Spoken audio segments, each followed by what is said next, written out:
좀 시커멉니까?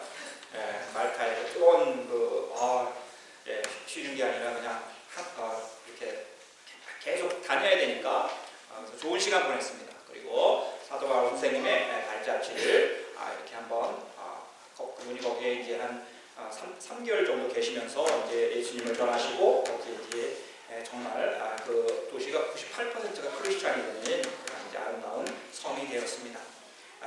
가시려고 하신 것이 아니라 그냥 풍랑을 만나가지고 유럽을 풍랑을 만나서 거기에 이제 파손이 되어서 할 수 없이 이제 거기에 머무르시게 되었는데 온 동네가 다 바울의 그러한 이제 향기로 가득 차 있었고 특별히 이제 요한 리터라고 하는 그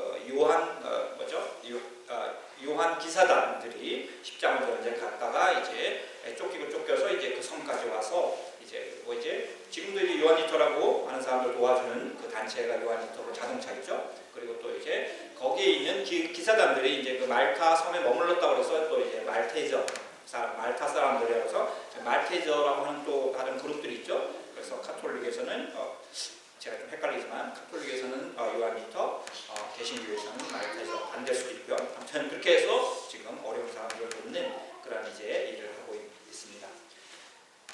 네, 우리 사랑하는 성도님들, 우리 옆에 계신 분들에게 우리 축복하겠습니다. 자, 여러분 잘 보내보세요. 여러분들 사랑합니다. 축복합니다. 네, 더 좋은 일이 알레스 구테 감사합니다. 네, 오늘 또 이제 여러분과 함께 저도 이제 한 달 잘 쉬고 와서 여러분 생각하면서 정말 우리 새로운 달을 또 맞이해서 하나님께서 우리 여러분들에게 그 쉼 가운데 또 이제 하나님의 위로와 기쁨이 가득하기를 소원하는 마음으로 오늘 본문을 기도 중에 선택하게 되었습니다. 그래서 가나에서 가버나움, 우리 한국에서는 많은 시간들이 이제 휴가 기간이 우리 이제 그렇게 길지 않은 것 같아요. 그래서 저도 이제 전임 전도사하고 부목사 할 때 보면은 시간이 한 2주 정도 이제 쉰 것 같습니다. 그래도 이제 그것이 긴 시간이라고 이제 세서 이제 쉬었는데 아무튼 우리는 휴가 시간을 그 어떤 쉼의 시간, 루의 시간이라기보다는 뭔가 새로운 경험을 하는 그러한 이제 시간으로 보내는 경우가 많이 있습니다. 그래서 진정한 쉼이 많이 필요한 사람들이 또 우리 한국 사람들이라고 할 수가 있습니다. 쉼은 꼭 필요합니다. 사람들에게 쉼은 꼭 필요합니다. 왜냐하면 하나님께서도 쉬셨기 때문에 그렇습니다. 하나님께서도 쉬셨는데 우리 사람들이 쉬지 않는다는 것은 교만인 것이죠. 그리고 하나님의 질서 가운데서 시간과 이 모든 삶, 자연 환경들을 잘 하나님의 창조 세계를 다스리는 것이 우리 인간들이 창조된 목적 중에 하나인 것입니다. 그래서 쉼이라는 그 시간조차도 하나님의 시간 경영에 있어서 아주 중요한 필수적인 요소였습니다. 오히려 더 중요한지도 모르겠어요. 우리 하나님께서 일주일 동안 일을 하시고 세상을 창조하시고 마지막 7일, 7째 되는 날 하나님께서 안식일로 샤바트, 쇼라, 쉼의 시간을 가리시고 그날을 복되게 하시고 사람들을 축복해 주셨습니다. 거룩하게 하시고 복되게 하신 것이에요. 그래서 우리도 이 7째, 6째, 6일 동안 열심히 일하고 바로 이 주일날 하나님 앞에 나와서 예배를 드리고 귀한 영적인 쉼을 얻게 되는 것입니다. 하나님께서 세상을 창조하시고 또 일을 하셨다면 우리 피조된 우리 인간들도 열심히 하나님의 창조 세계를 잘 보존하고 돌보는 일들을 해야 할 것입니다. 하나님께서 일을 하셨기 때문에 우리도 일을 해야 하는 것이죠. 그래서 우리가 하나님 앞에서 in the presence of라고 이제 영어로는 그렇게 하는데 코람 데오, 하나님 앞에서 for God, 하나님 앞에서 하는 우리 모든 일, 알레아르바이트 모든 일들은 바로 하나님의 거룩한 창조 목적에 참여하는 거라고 할 수가 있습니다. 여러분들이 하고 있는 모든 일들이 사실은 하나님의 일에 동참하는 그러한 것이라는 것입니다. 여러분이 회사를 다니건 가정에서 주방일을 하건 공부를 하건 또 뭔가 하는 일이 있다면 그 모든 일들, 예술 활동을 하건 다 그것은 여러분들이 하는 일이지만 거기에는 하나님의 창조 목적에 동참한다는 귀한 의미가 담겨져 있는 것입니다. 그러므로 어떤 사람 더 깊이 생각하고 있는데 우리가 하나님의 사역과 하나님 안에서 우리가 무언가를 하고 있다면 하나님 안에서 내가 무언가를 하고 있다면 내가 노래를 하고 또한 그림을 그리고 또한 내가 무슨 회사에서 귀한 일들을 감당해내고 물건을 팔고 연구실에서 연구를 하고 자녀들을 돌보고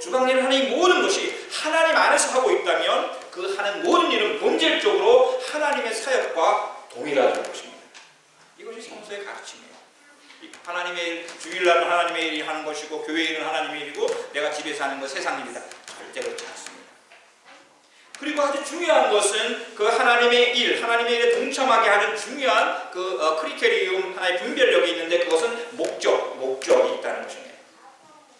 그 목적은 하나님 보시기에 좋았더라에 담겨 있습니다.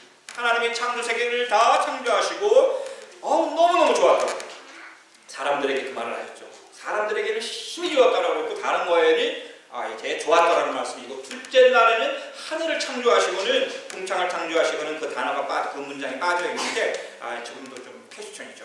신학자들이 연구하고 있지만 뭐 다른 성경에는 있다 하는데 아무튼 우리 인간들을 창조하시고 힘이 좋으셨던 그 이유가 있는데 그것이 무엇일까? 그것은 창조 세계들은 스스로 하나님 창조된 모습대로 하나님께 영광을 돌리지만 인간들은 마음을 가지고 뜻을 가지고 정성을 가지고 하나님께 영광을 돌린다는 것입니다.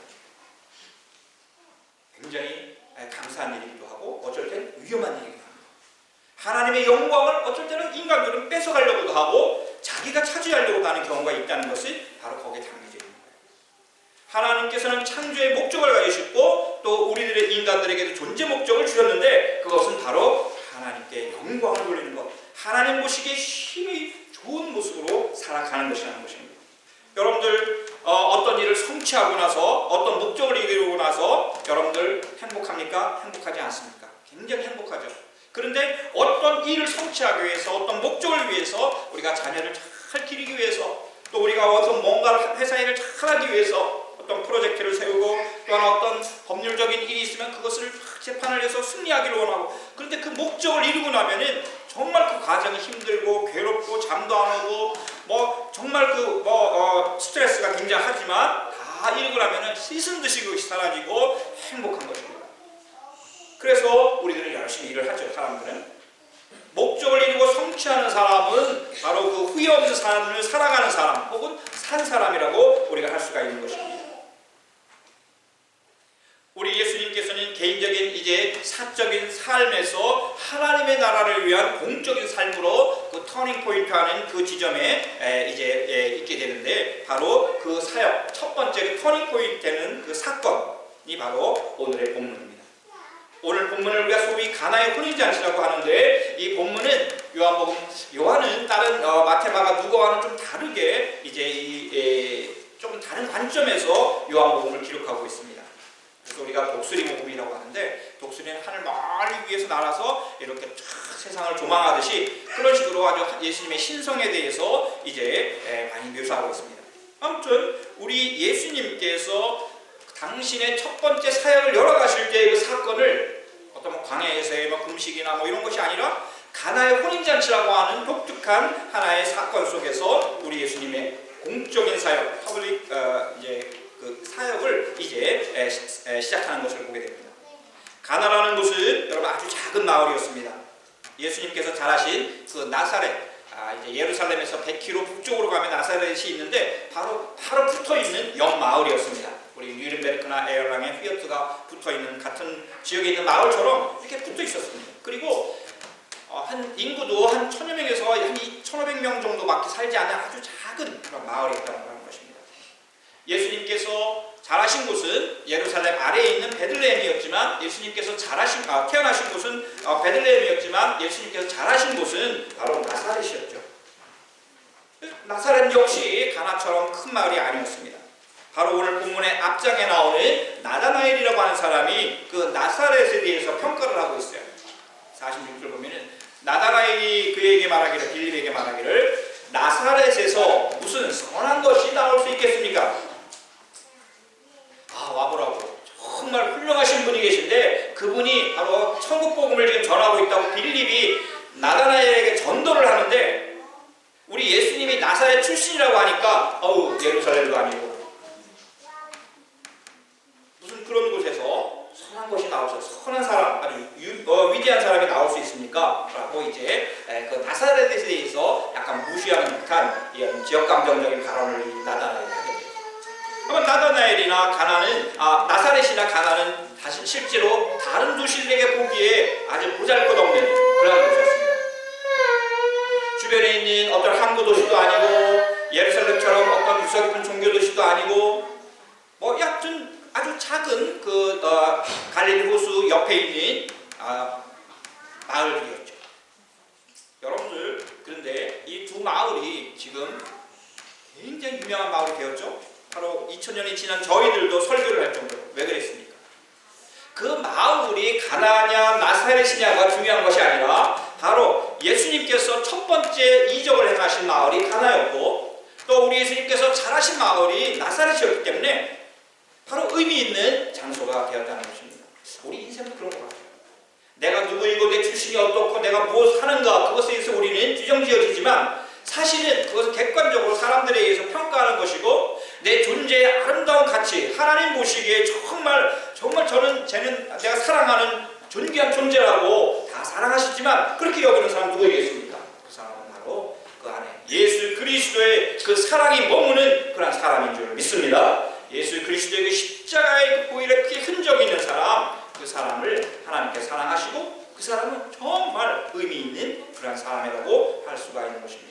그러므로 우리도 우리 자신의 의미를 바로 예수님과의 관계, 하나님과의 관계 속에서 찾아야 하는 것이지, 내가 이루는 일, 내가 또한 나온 학교, 나의 어떤 지역적인 것, 이런 거에서 내가 그걸 찾는다면 늘 허무주의와 상대주의에 의해서 좌절할 수밖에 없을 것입니다. 오늘 우리 예수님께서 아무튼 그 이름 없는 작은 마을, 바로 나사렛에서 가나로 가는 거니까 바로 걸어서 한 몇 분이면 가겠죠. 그 누군지 모르는, 누군가는 모르지만 어떤 사람에게 있어서 인생의 최고의 시간은 바로 우리 홀리 예식을 올리는 날이라고 할 수가 있습니다. 한 사람 아니고 두 사람, 특히 이제 신부에게 많이 초점이 되겠죠. 인생의 최고의 시간이, 우리 유소라 자매님 아직 안 오셨죠? 언젠가 오겠죠. 설교 시간에. 아무튼 그날만큼은 그 사람이 주인공이에요. 누가 뭐래도 신랑 신부가 홀리 예식의 주인공입니다. 그래서 옷도 비슷한 옷 안 입잖아요, 그죠? 그래서 그들이 어떻게 높임을 받을 수 있는 그런 날이라고 할 수가 있습니다. 사흘째 되는 날에 갈릴리 가나에서 혼인잔치가 있었다. 예수의 어머니가 거기 계셨고 예수와 그의 제자들도 그 잔치에 초대를 받았다. 제자들이 어떻게 부름을 받았는지 몇 가지 있지만은 다 생략되고, 바로 이미 예수님의 제자들이 벌써 모이기 시작했고 예수님께서 바로 홀례 잔치에 갔던 것입니다. 아마도 마리아와 친한 친척이나 혹은 친구의 자녀 결혼식이었는지 모르겠습니다. 분명한 것은 신랑이나 신부가 예수님의 가족들과 특별한 관계에 있었을 것이라는 것입니다. 여러분들 결혼 예식에 이제 아무나 초대하지 않죠? 자기랑 가장 친한 사람들, 나를 잘 아는 사람들을, 나를 축복해주는 사람들을 이제 초대합니다. 독일에서도 결혼식, 이제 결혼 예식에는 많은 사람들이 참여할 수 있지만, 그 결혼 예식이 끝나고 밤새면서 이제 귀한 기쁨의 시간을 갖는 피로 연회는 아주 특별한 사람들, 아주 가까운 사람들만 초대하는 것을 보게 됩니다. 가나의 혼인잔치는 또 우리가 이 혼인잔치라고 하는 그 의미에 있어서 나중에 이 요한복음을 기록했던, 그리고 파트모스 섬에서 하나님의 계시를 받았던 요한이 기록한 그 계시록에도 이 혼인잔치가 나옵니다. 혼인잔치는 우리 인간에게도 굉장히 중요한 거지만 영적으로도 아주 중요한 의미가 있다는 것을 요한계시록 19장 9절에서 보여주시는데, 천사가 요한에게 와서 말을 해요. 어린 양의 혼인잔치에 초대를 받은 사람들은 복이 있다. 우리 사랑하는 성도님들, 어린 양의 혼인잔치에 다 초대를 받는 축복의 사람들이 되시기를 간절히 축원을 드립니다. 홀례잔치에 가서 우리 만나야 돼요. 아직 안 오셨네요? 이러면 안 돼요.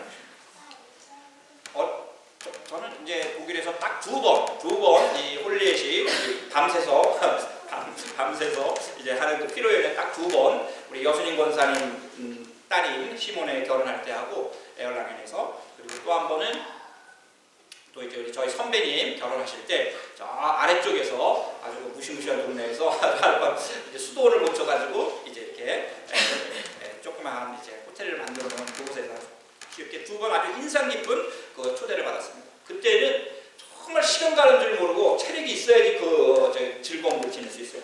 우리 어디 가셨습니까? 하셨나요? 밤샜나? 한번 해야지 우리. 밤새야 되는데 꼭 마시고 춤도 배워요. 그날을 위해서 막 이렇게 이거 있잖아요. 왈스도 배워야 되는데 배우긴 배운 것 같아요. 그냥 베를린에서 한 것 같은데. 아무튼 홀례 잔치에 초대를 받은 사람은 복이 있다고 이제 요한계시록의 마지막 장면으로 가면서 그 어린 양의 혼인잔치에 많은 성도들이 다 와서 다 기뻐하는 근데 그 바로 그 어린 양이 누구셨는가? 바로 우리 예수님이셨다는 것입니다. 하나님의 어린 양. 이 하나님의 어린 양을 요한복음에서는 뭐라고 표현을 하냐면은 세상 죄를 지고 가는 하나님의 어린 양이라고 표현하고 있어요. 세상 죄를 지고 가는 하나님의 어린 양, 세상 죄를 지고 가는 하나님의 어린 양, 얼마나 힘든 어린 양이겠어요. 그 어린 양이 요한계시록에서는 종말에는 하나님의 모든 성도들을 다 초대해서 그 어린 양을 통해서 구원받은 많은 사람들 다 와서 함께 기쁨의 시간을 누리는 그 어린 양이 신랑이 되어지고 우리 모든 성도들은 신부가 되는, 그래서 교회를 신부라고 하죠. 바로 그러한 아름다운 혼례잔치로 종말의 천국잔치를 묘사하고 있는 것입니다. 오늘 본문으로 다시 돌아가겠습니다. 바로 그 가나의 혼인잔치가 있었는데 바로 그 신랑 신부들이 너무 기뻐하고 있는데 아무래도 잔치에는 뭐가 중요하죠? 음식이 중요하죠. 먹는 게 중요합니다. 아주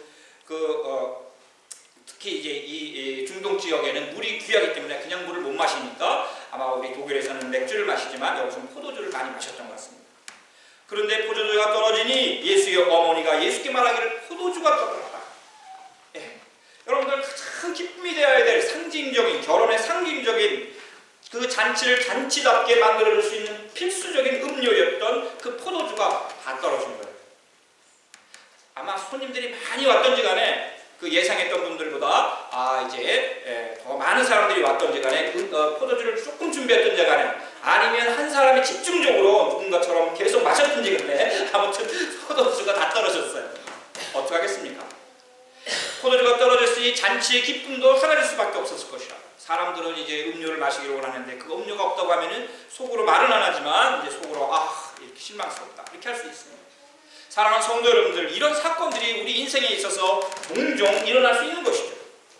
모든 것이 너무 좋았다고 생각하는 그 순간, 나는 정말 성실히 살았다고 하는 그 순간 갑자기 생각하지도 못했던 일들이 나에게 찾아오는 그런 일들이 많이 있습니다. 사람들은 그것을 위기의 순간이라고도 하고 또한 고난의 시간이라고 하지만 그래서 당황하고 절망할 수도 있습니다. 그런데 중요한 것은 바로 그 위기의 순간, 그 고난의 시간을 이겨낼 수 있는 그 힘이 있다면, 포도주가 딱 있었는데 어떤 손님이 포도주를 갑절로 한 트럭 사왔다면 깔끔하게 해결되는 것입니다. 위기보다 더 중요한 것은 그 위기를 이겨낼 수 있는 바로 힘이라는 거예요. 그래서 우리가 기도하고 또한 믿음 안에서 서 있어야 된다는 것이 목사님들이나 우리 신앙의 선배들이 얘기하는 것이 바로 그런 것입니다. 오늘 본문에서는 바로 그 가나의 그 혼인잔치에 지금 신랑 신부가 주인공이었지만은 바로 거기에 우리 예수님이 손님으로 찾아오셔서 숨어 계셨던 것입니다. 참 제가 어떤 그 신학책을 보면서 제목이 너무 멋있는 게 있어요. 숨어 계시는 하나님. 여러분, 숨어 계시는 하나님. 제목 너무 멋있지 않습니까? 숨어 계시는 하나님.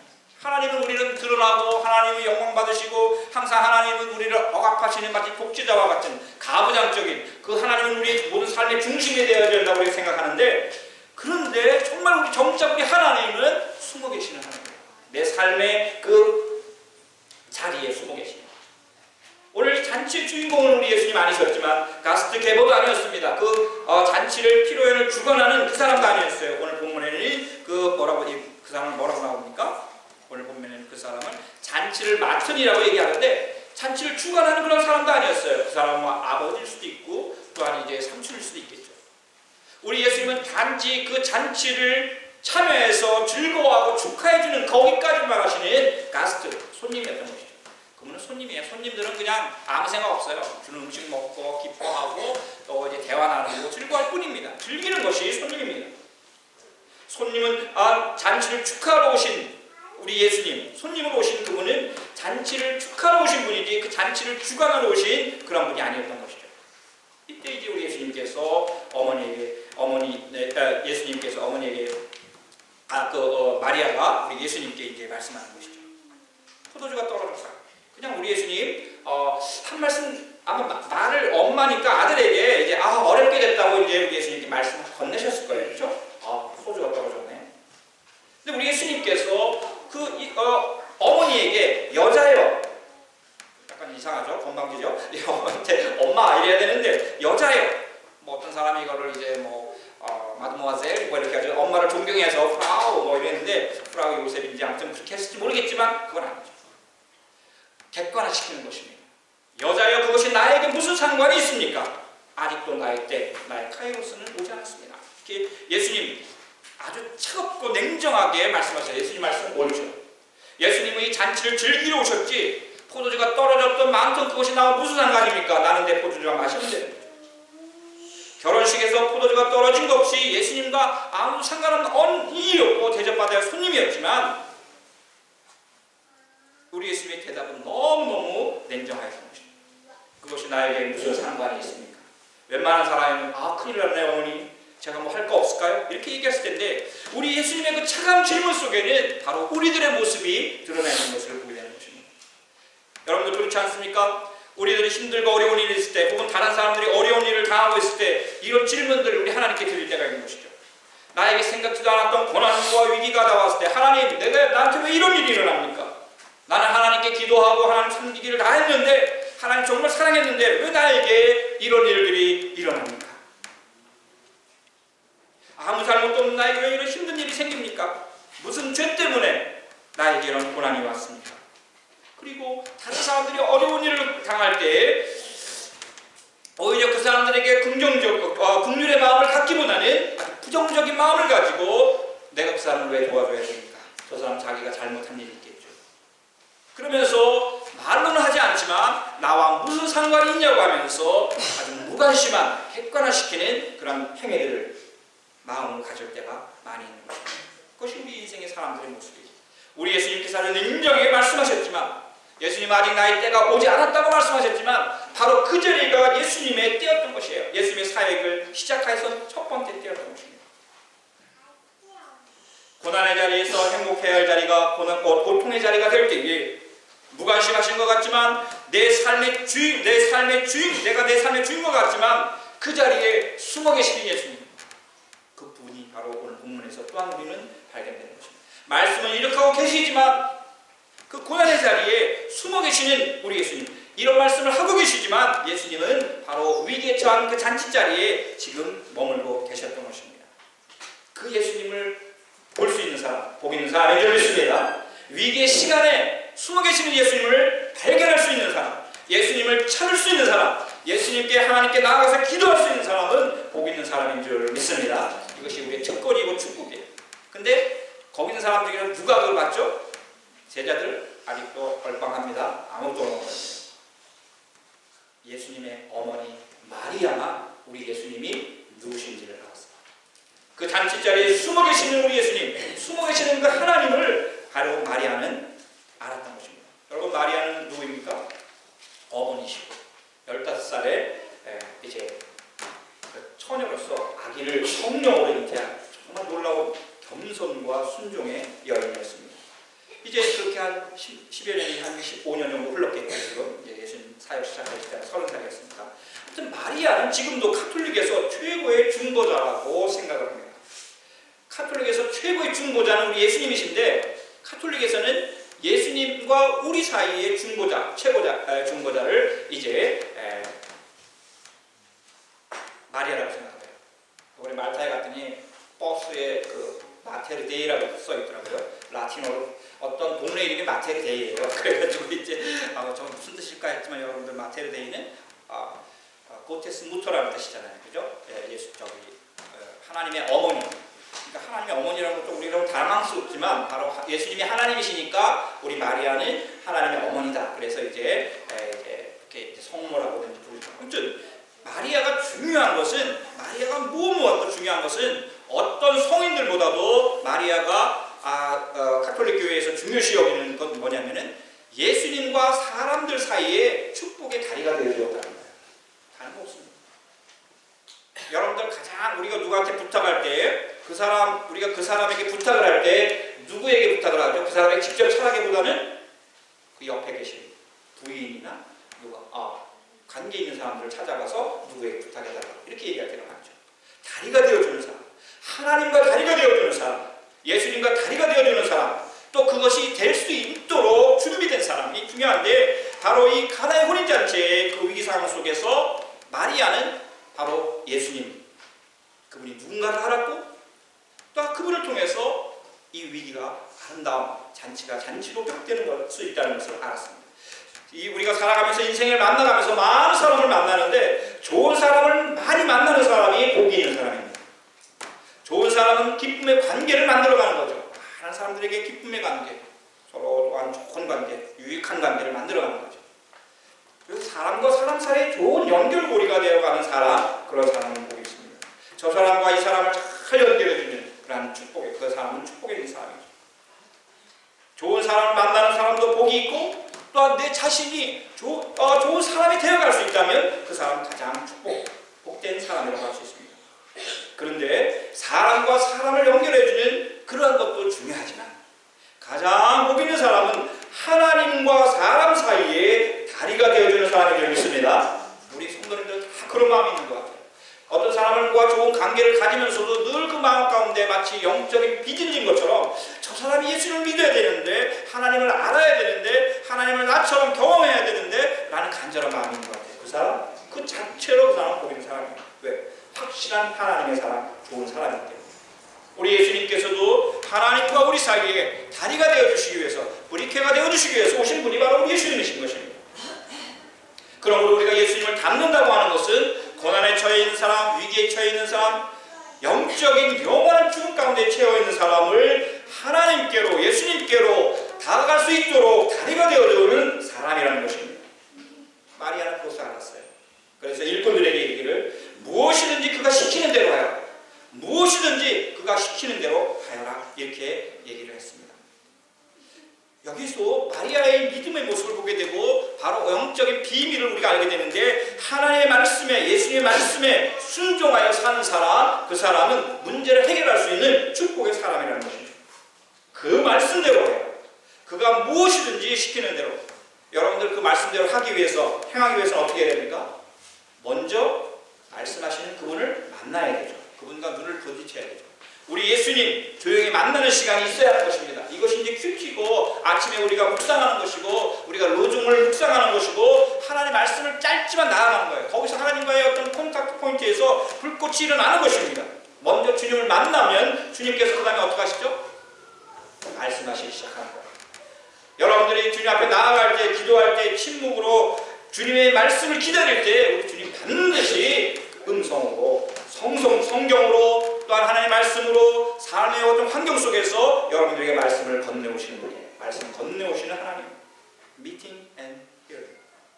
우리 삶 가운데 숨어 계시는 예수님은 이제 손님이 아닌 주님으로 우리가 다가가서 만나게 되는 것입니다. 마리아는 자기가 천사를 통해 주신 하나님의 말씀에 순종하여 우리 예수님을 낳으셨죠. 가브리엘의 말을 듣고 수태고지, 우리 뉴른베르크에 있는 로렌츠 교회 유명한 있죠. 수태고지 동그란 거.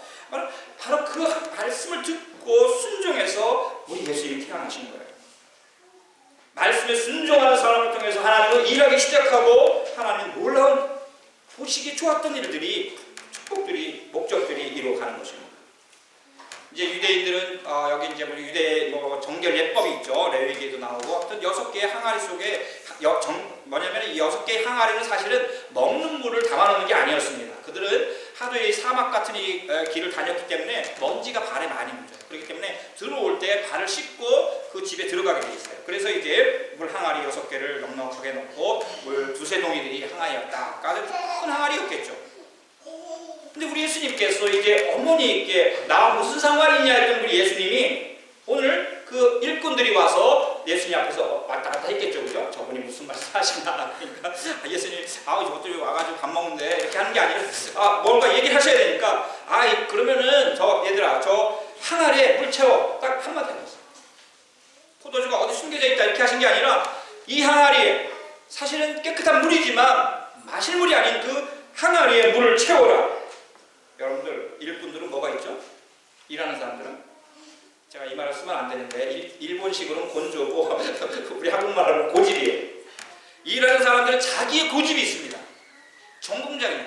청소하는 사람들 그것도 여러분들 청소하는 사람 독일에 그 청소하는 사람 아시죠? 거의 무장하고 다니잖아요. 싹 끌고 다니면서 거기에 수많은 그 깨끗한 세척제들을 그분은 다 알아요. 우리는 모르지만 청소를 해도 그분이 전공자이기 때문에 그분 고집이 있습니다. 음식을 맡는 요리사 자기의 그게 있어요. 고집이 있어요. 이렇게 만들어야 된다. 그래서 막 싸우잖아요. 손님 대접 훈련받아야 하는 것입니다. 사실 손님의 마음의 말씀을 이해해야 되고 심리학도 공부해야 되고 손님의 어떤 태도도 공부해야 되고 성향도 알아야 돼요. 다 왜냐하면 전공자들이기 때문에 고집이 있는 거예요. 이 일꾼들도 지금 은근히 자기 고집이 있습니다. 그죠? 어디에 포도주가 있으니까 갖다 주어라 이러면 좋은데 그 항아리, 발 씻는 항아리에 물을 부어라 하니까 뭐 발 씻을 일이 있나 이렇게 생각할지 모르겠어요. 포도주가 부족한데 발 씻을 물을 채우라는 그 말도 안 되는 내 전공과는 전혀 다르고 내가 고집을 부릴 수 있지만 아니라고 말할 수 있지만 온갖 생각과 판단과 불만이 막 생길 수 있지만 가나의 혼인잔치집 이 일꾼들도 보통 사람이 아니었어요. 제가 보기엔 그래요. 지금 그들은 마리아의 말에 마리아를 평상시에 마리아한테 무슨 관계가 있었는지 모르지만 무섭다는 걸 아는지 모르지만 아무튼 시키는 대로 해라는 말에 순종했어요. 말도 안 되는 자기들의 생각과 경험과는 전혀 맞지 않는 상황 속에서도 그들은 예수님께 순종하였습니다. 마리아에게 순종했을 수도 있지만 아무튼 그들은 예수님이 하시는 대로 하려고 했기 때문에 그들은 그렇게 했던 것입니다. 그리고 두 번째 말은 너무 심플해요. 갖다 줘. 여러분 이상하지 않습니까? 잔치 맡은 얘기 갖다 줘. 저기 가스트 계보에게 갖다 줘. 총무에게 갖다 줘. 떠서 갖다 줘봐. 그래서 한번 떠서 일꾼들도 갖다 줬어요. 오늘 말씀에 보면은 8절에 보면은 그대로 해요. 그대로 해요. 예수님은 말씀하셨고 일꾼들은 그대로 하였다는 것입니다. 정말 목회자가 적었는지 이 말씀의 은혜를 받았어요. 그러니까 정말 나에게 예수님 앞에 자꾸 나가야 되고 예수님 앞에 기도해야 되고 바로 이 자리에 와서 무릎 꿇고 방석을 놓고 기도하면서 하나님의 음성을 듣고 나는 그대로 하기만 하면 되는 거예요. 그런데 성도들의 그 성향을 또 분석하고 어떨까 이렇게 하다 보면은 말씀은 사라지고 사람만 남고 사건만 남는 경우가 문제만 남는 경우가 얼마나 많습니다. 그런데 이 일꾼들은 그대로 주님 말씀대로 하였어요.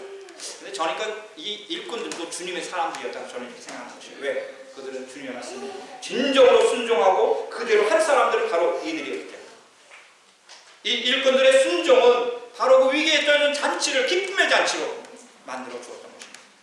잔치를 맡은 이는 깜짝 놀랐어요. 이 사람이 사실 모든 일을 해결해야 될 그 사람이었습니다. 총무였습니다. 사건은 모든 것을 파악하고 그것을 지금 포도주가 떨어졌으면 포도주를 어떻게 공급해야 될 사람이 이 사람이었는데 이 사람은 엉뚱한 얘기하죠. 한 잔 포도주가 된 뭘 마셨다고요? 물을 마셨어요. 이 사람은 물을 마셨는데 그의 입에 들어가자마자 혹은 모르겠어요. 가는 도중인지 모르죠. 포도주가 된 그 물을 마시자마자 그 일꾼들을 보고 깜짝 야 너희네들 어디 이거 숨겨놨다 지금 가져오냐? 이거는 제일 먼저 내놔야지. 왜? 사람들 정신 판단력 없어지기 전에 술 취하기 전에 이거 내놔가지고 내가 잘 준비했다고 칭찬받게 해야지. 자신도 숨겨놨어. 정말 멋진 반전 아닙니까? 우리 인생에 있어서도 예수님 때문에 극적인 반전이 일어나는 축복이 우리 사랑하는 성도님이 있으시기를 간절히 축원을 드립니다. 이제 전반기에 여러분들 수고 많이 했으면 이제 순종함으로 이제 하반기에 정말 영적인 놀라운 반전을 경험하시는 은혜가 있으시기를 바라는 것입니다. 가나의 혼인잔치를 통해서 우리 예수님을 당신의 영광을 드러내셨다고 말씀하고 있어요. 예수께서 이 첫 번째 표적을 이적을 갈릴리 가나에서 행하여서 자기의 영광을 드러내셨다. 그래서 그의 제자들은 그거를 믿게 되었다. 예수님의 첫 번째 예수님이 때가 되지 않았다는 때가 되었던 것이고 바로 이 일을 통해서 사실은 예수님이 예수님이시라는 것을 제자들은 알게 되었던 것이죠. 아, 이분이 그리스도이시구나. 이분이 메시아시구나. 다르시구나 하는 것을 그때 알았다는 이것이 바로 예수님의 영광이었다는 것입니다. 예수님의 영광이 되었다는 것은 하나님의 목적, 하나님 보시기에 좋았던 하나님의 그 사역의 구원 사역에 이제 동참하시고 시작하였다는 것을 의미하는 것입니다. 이분이 칭찬을 받고 명예를 얻었다 이거 아닌 것이죠. 그리고 마지막 절 말씀드리면 예수님은 제자들과 함께 다음 또 옆에 있는 갈릴리 호수에 있는 옆에 있는 가버나움으로 가게 되었습니다. 거기 가서 쉬셨든지 아니면 머무셨든지 아니면 많은 기적들을 행하셨을 것입니다. 천국 복음을 전하셨을 것입니다. 그런데 이 그냥 오늘 본문에는 제자들과 함께 어머니와 형제들과 함께 가버나움에 내려가셔서 아마 쉬러 가셨는지는 모르죠. 며칠 동안 머물러 계셨다는데 이 가버나움이라는 단어 제가 우연히 이 단어에 대해서 이제 한번 찾아봤더니 이 단어가 바로 이제 카퍼르나훔이라는 뜻이 나는 것입니다. 그러니까 카퍼르라는 말은 이게 이제 헬라어죠. 그리스 말 마을이라는 뜻이고 나훔이라는 말은 여러분들 예언자겠죠? 그 하나님께서 위로하신다는 말, 하나님께서 God rest 그런 뜻이 이제 나훔이고 이제 카퍼나움 도르프라는 뜻인 것입니다. 그러니까 그 가버나움에 가셨다는 것은 하나님께서 위로하시는 마을로 내려가셨다는 거예요.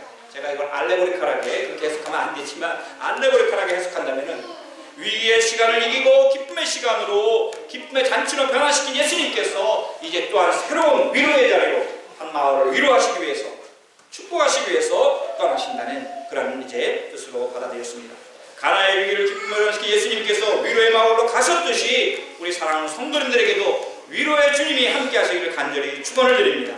이제 9월의 첫날 사랑하는 우리 성도님들 모두 가나의 기쁨을 가지고 하나님의 위로의 자리로 나아가 새 힘으로 더 새로운 계절, 새로운 시간을 누리시는 축복의 복의 근원이 되시는 여러분들이 되시기를 예수님의 이름으로 간절히 축원을 드립니다. 아멘.